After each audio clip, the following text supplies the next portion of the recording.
여러분 안녕하세요, 오프로입니다. 여러분, 오늘은요 감사에 대한 이야기를 해볼 거예요.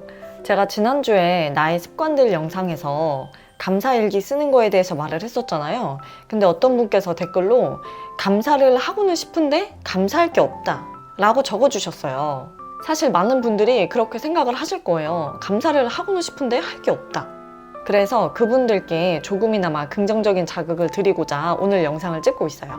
우선 제가 감사하는 마음이 왜 중요한지에 대해서 먼저 말씀을 드리고, 그 다음에 그 감사하는 마음을 증폭할 수 있는 부분들에 대해서 얘기를 해볼게요. 저의 경험담을 토대로 해서. 여러분, 감사하는 마음이 중요한 이유는요, 내가 원하는 삶을 살기 위해서예요. 이게 무슨 말이냐면, 지금 나에게 감사하는 마음이 없다는 거는 사실은 내가 뭔가에 부족함을 느낀다는 거거든요. 사람의 감정이 긍정과 부정 딱 50대 50이기는 어렵잖아요. 이거를 감정의 저울이라고 한다면 보통 이렇게 한쪽으로 기울기 마련이죠. 여러분 시소 타보셨잖아요. 항상 이렇게 기울잖아요. 지금 만일에 내가 전혀 감사할 게 없다고 느껴지는 상태라면 아주 근소한 차이라고 할지라도 내가 약간은 부정적인 쪽에 더 기울어져 있다는 소리예요. 내가 긍정의 감정이 전혀 없다는 거는 부정적인 쪽에 더 가깝다는 소리예요. 근데 여러분, 이렇게 내가 약간이라도 부정 쪽으로 기운 상태에서 뭔가의 부족함을 느끼고 있는 상태라면 내가 원하는 삶을 만들어낼 수가 없어요. 그런 일들이 나한테 올 수가 없어요. 왜냐면 내가 방출하는 에너지가 뭐가 부족하다는 에너지거든요. 그러면 당연히 내가 부족함을 느낄 수밖에 없는 현실이 나에게 다가올 수밖에 없죠. 예를 들어서 내가 지금 돈이 없어서 돈의 부족함을 느껴요. 내 수입이 한 3배가 되면은 너무 행복할 것 같고 그때는 정말 감사할 수 있을 것 같아요. 이렇게 생각을 한다면 그 수입이 3배가 되는 현실을 만들기가 굉장히 힘들 거예요. 왜냐면 내가 지금 그런 현실을 만들 만한 준비가 안 돼 있어요. 내가 부족함을 느낄 때는 나의 에너지가 굉장히 다운되어 있는 상태이기 때문에 내가 원하는 일들이 일어나기가 어려워요. 그러니까 계속 힘든 거죠, 반복적으로. 그럼 어떻게 해야 되느냐? 이 순환을 한 번은 깨야 돼요. 내가 판을 뒤집는 거예요. 내가 현실에 계속 치이면서 사는 게 아니라 판을 뒤집어서 내가 먼저 감정을 세팅을 하고 그 다음에 그거에 맞는 현실이 오게끔 만드는 거죠. 그리고 이 판을 뒤집는데 굉장히 큰 효과를 발휘하는 게 바로 감사한 마음을 갖는 겁니다. 감사는 굉장히 높은 에너지 주파수대에 있다고 해요. 그래서 제가 전에 그랬잖아요. 감사하다는 말을 몇만 번 하면 기적이 이루어진다는 말도 있다니까요. 내가 이미 가진 것들에 감사하고 그리고 앞으로 가질 것들에 미리 감사할 때 그때 내 에너지가 바뀌고 내가 원하는 삶이 조금씩 만들어지기 시작을 하는 거죠. 물론 시간의 차이는 조금 있어요. 왜냐면 내가 지금까지 해온 그 부정적인 그 기운들이 있잖아요. 내일 당장 원하는 삶이 이루어지고 이건 아니지만 그래도 조금씩 바뀌어서 결국은 내가 원하는 걸 이룰 수 있을 거예요. 근데 그 시작은 감사하는 마음에서 시작하게 된다는 거죠. 자, 여기까지 감사하는 마음이 왜 중요한지에 대해서 말씀드렸어요. 이제부터는 도저히 감사할 것이 없다 라고 하시는 분들께 조금 도움이 될 만한 그런 이야기를 해보려고 합니다. 감사할 게 없다고 하시는 분들은요, 아직 발견을 못했을 뿐이에요. 새로운 시각을 열면 돼요.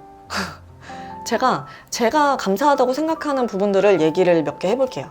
첫 번째, 제가 진짜 감사하는 거는요, 이거는 제가 맨날 쓰는 건데 제가 존재한다는 거예요. 갑자기 존재론. 여러분, 이거는 누구에게나 해당하는 거잖아요. 저는 제가 존재하는 것에 대해서 굉장히 감사함을 많이 느껴요. 제가 먹고 자고 즐기고 경험하는 이 모든 것들이 내가 존재를 하니까 가능한 거잖아요. 내 인생의 드라마가 어떻든지 간에 뭐 굴곡이 이렇게 있겠지만은 그래도 그 드라마를 경험할 수 있게 내가 세상에 있다라는 게 정말 감사한 일이죠, 여러분. 물론 현실이 힘들 수는 있지만 힘들다는 것도 어쨌든 내가 겪는 모든 경험의 일부이고 그보다 더 상위에 있는 거는 내가 존재한다는 것에 대한 감사함이죠. 우리가 우리의 인생의 정말 마지막 순간에 딱 돌아봤을 때 내가 26살 그때 정말 힘들었지 막 이런 생각을 할까요, 여러분? 아닐걸요? 아마 이런 생각을 하겠죠. 산다는 게 진짜 좋은 거였는데 나는 왜 그렇게 작은 고민들에 매여가지고 인생을 즐기지 못했을까? 왜 그렇게 심각하게 살았을까? 이렇게 짧은데. 이런 생각이 들지 않을까요? 저는 그럴 것 같거든요. 그리고 저는 마지막에 그렇게 후회를 하고 싶지가 않아요. 그래서 그냥 평소에 내가 살아있다는 것에 대해서 굉장히 감사하면서 살고 싶어요. 그래서 저는 여러분들이 이 부분을 좀 더 강하게 느껴보셨으면 좋겠어요. 내가 존재하고 살 수 있다는 게 정말 감사한 일이라는 거를 좀 더 강렬하게 이런 생각이 기반이 딱 되면요. 많은 문제가 그렇게 심각하지 않게 느껴질 거고요. 그리고 아침에 일어날 때마다 감사하면서 일어날 수 있습니다. 그래서 이게 첫 번째고요. 두 번째 제가 감사하는 부분은 돈이에요. 저는요, 돈을 내고 필요한 것을 사고 그 편리함을 누리는 것에 대해서 정말 감사함을 많이 느껴요. 이거는 실제적으로 돈이 많아야만 느낄 수 있는 게 아니고요. 내 수중에 돈이 얼마가 있든지 간에 느낄 수 있는 부분이에요.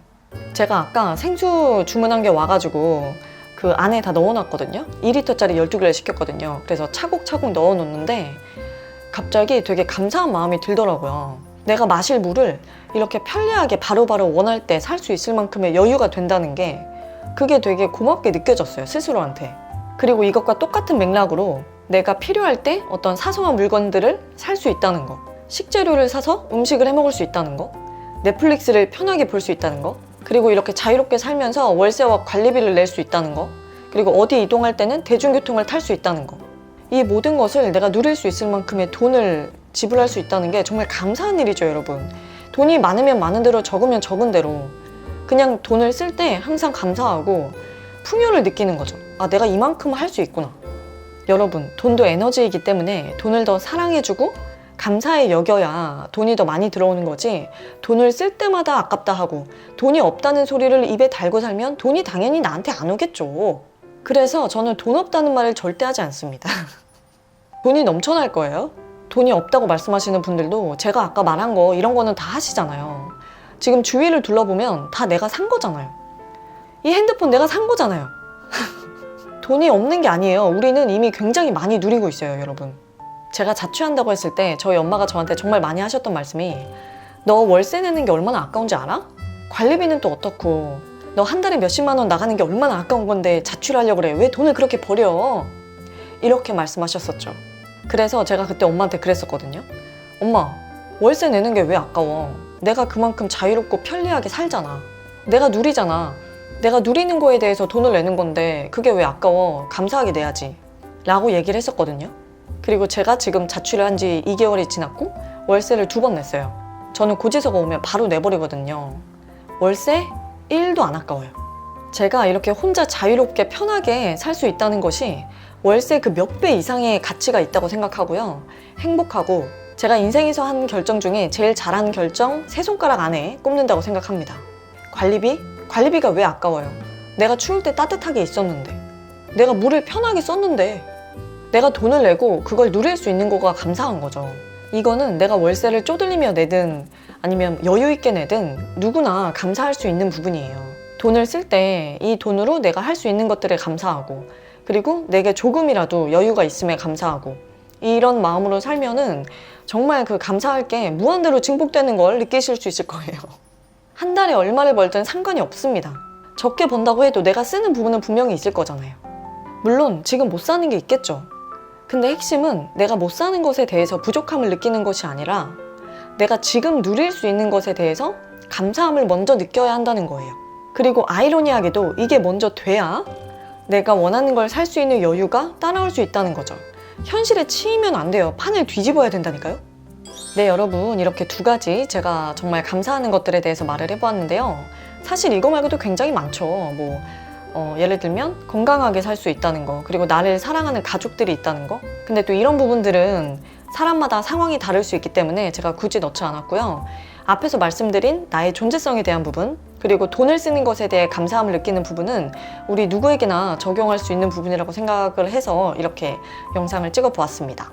그리고 요즘처럼 이렇게 바이러스 때문에 못 나가다 보니까 또 드는 생각이, 내가 평소에 마스크를 쓰지 않고 거리를 걷는 거, 누군가를 자유롭게 만나는 거, 마트에 가는 거, 이런 것들이 별다른 감흥이 없었던 일들인데 상황이 이렇게 되고 보니까 그것도 되게 감사한 일이었다라는 생각이 들더라고요.